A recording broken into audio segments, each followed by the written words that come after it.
Lorsque vous vous tenez debout, la colonne vertébrale est dans sa position naturelle, légèrement cambrée. C'est la position la plus sûre et la plus solide. Le bas du dos est creusé, la colonne vertébrale s'arrondit vers les épaules. La nuque est elle aussi creusée.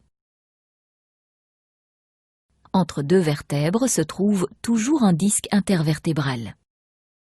Les disques se déforment à chaque mouvement de l'épine dorsale. Un disque est constitué d'un noyau gélatineux entouré d'anneaux fibreux très résistants.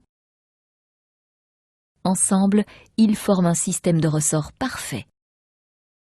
La pression ou le poids exercé sur un disque est absorbé par le noyau qui s'aplatit et s'étale vers l'extérieur.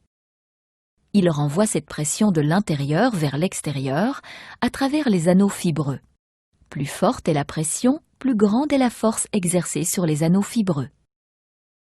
Lorsque la nuque ou le bas du dos sont dans leur position naturelle, soit creusés, cette force, quelle que soit son intensité, est répartie de manière symétrique et légèrement vers l'avant.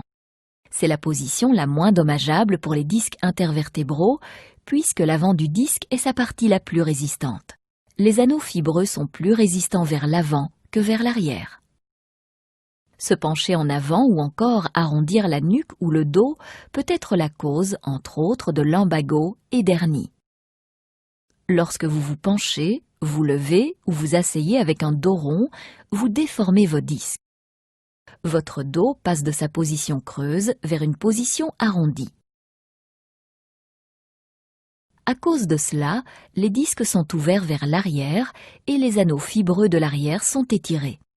La force exercée sur le noyau augmente, ce qui intensifie la tension sur les anneaux.